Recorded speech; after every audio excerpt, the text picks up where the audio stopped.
जय हिंद। एलकेबी न्यूज देख रहे हैं आप और मैं हूं आप सबके साथ प्रवीण पवार। लोकसभा चुनाव से पहले भारतीय जनता पार्टी हाईकमान जो तय करती थी वही भारतीय जनता पार्टी का एक ही कार्यकर्ता स्वीकार करता था।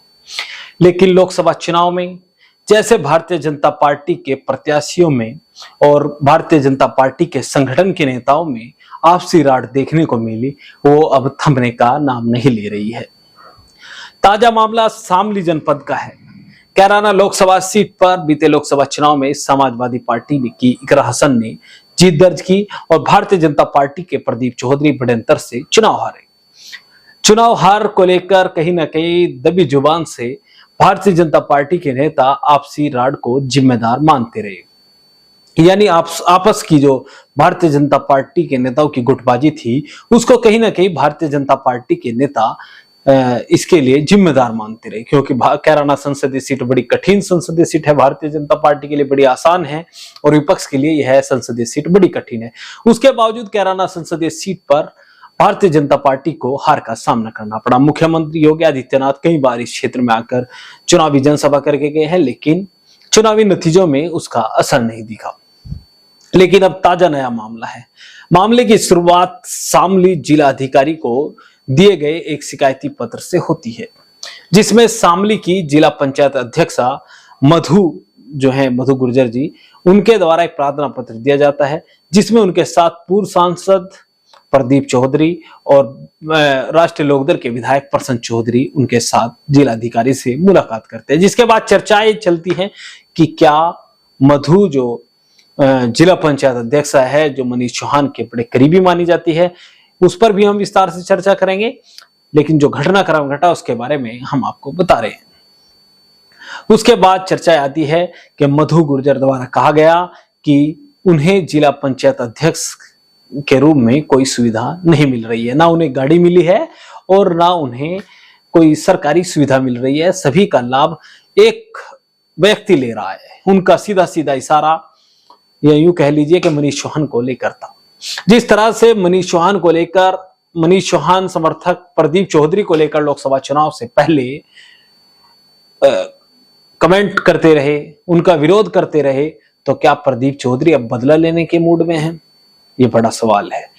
लेकिन सवाल यह भी है कि क्या प्रदीप चौधरी एक हार के बाद दूसरी जीत हासिल करेंगे या एक बार फिर उन्हें हार का सामना करना पड़ेगा? ये बड़ी दिलचस्प बात है। इन तमाम मुद्दों पर हम चर्चा करेंगे। चैनल सब्सक्राइब नहीं किया तो चैनल को जरूर सब्सक्राइब कर लें। घटनाक्रम चर्चाओं में आता है। मधु गुर्जर का जो स्टेटमेंट होती है, सांसद प्रदीप चौधरी कहते हैं कि वो मधु गुर्जर के साथ जिला अधिकारी शामली से मिले थे और उन्होंने ये तमाम बातें स्वीकार की। उसके बाद एमएलसी वीरेंद्र सिंह गुर्जर, जो मनीष चौहान के पिताजी हैं, वो मुख्यमंत्री दरबार पहुंचते हैं और चर्चाएं चलती है कि अब यह मामला मुख्यमंत्री के दरबार तक पहुंच गया है। यानी अब सीधे सीधे लखनऊ से इसकी मॉनिटरिंग होगी, इस पर निगाहें जो होंगी वो लखनऊ हाईकमान की होंगी। कुछ ही समय बीता था, उसके बाद प्रदीप चौधरी पूर्व सांसद कैराना और प्रसन्न चौधरी जो विधायक हैं शामली सदर से राष्ट्रीय लोकदल के, और मधु गुर्जर जो जिला पंचायत अध्यक्षा है शामली जनपद की, वो मुख्यमंत्री योगी आदित्यनाथ से मुलाकात करती है। जिसके बाद बताया जाता है, एक दैनिक समाचार पत्र में खबर प्रसारित होती है कि जो जिला पंचायत अध्यक्षा मधु गुर्जर हैं, मधु गुर्जर कहती हैं कि उन्हें सरकारी सुविधाओं का लाभ नहीं मिल रहा है। वो जिला पंचायत अध्यक्ष है, लेकिन उनकी सुविधाओं का इस्तेमाल कोई अन्य व्यक्ति कर रहा है। अब ये बात खुलने लगी कि मनीष चौहान की ओर उनका इशारा है, क्योंकि मनीष चौहान भी जिला पंचायत सदस्यों की बैठक करते हैं और वह बताते हैं कि उनके पास 13 जिला पंचायत सदस्य हैं। शामली जिला पंचायत में जो है वो 19 वार्ड है, यानी 19 जिला पंचायत सदस्य शामली जनपद से निर्वाचित होते हैं और उनका दावा है कि 13 जिला पंचायत सदस्य उनके समर्थन में है। तो कहीं ना कहीं मनीष चौहान ये साबित करते हैं कि जिला पंचायत अध्यक्ष की कमान उन्हीं के हाथ में आगे भी रहने वाली है। अब बताते हैं मधु गुर्जर की सियासत में एंट्री कैसे होती है। जिस जिला पंचायत वार्ड से मनीष चौहान जिला पंचायत सदस्य थे और चुनाव से पहले शामली जिला पंचायत अध्यक्ष की जो कुर्सी थी वो एससी वर्ग के लिए आरक्षित कर दी गई। जिसके बाद मनीष चौहान ने अपनी मजबूत सीट से, जहां से वो खुद जिला पंचायत सदस्य जीतते रहे, वहां से उन्होंने चुनाव लड़ाया मधु गुर्जर को, और वहां से उनको जिताने में भी वो कामयाब हुए। हालांकि चुनावी मुकाबला बड़ा कड़ा रहा था, लेकिन मधु वहां से चुनाव जीतने में कामयाब हुए थे। उसी के बाद से कयास लगाए जा रहे थे कि मधु जो है वो जिला पंचायत अध्यक्ष बनेगी, और मनीष चौहान एक साधारण परिवार की बहू को जिला पंचायत सदस्य का चुनाव लड़ाते हैं, जिताते हैं, और वह एक मैसेज देते हैं कि इस बार भले ही एससी वर्ग के लिए आरक्षित कर दी गई हो जिला पंचायत अध्यक्ष की कुर्सी, लेकिन वो अपने वार्ड से जिला पंचायत सदस्य जिताकर अपना ही चेयरमैन एक बार फिर बनाने जा रहे हैं, क्योंकि शामली जिले के गठन के बाद पहली बार जिला पंचायत अध्यक्ष भी वहां से मनीष चौहान बने थे।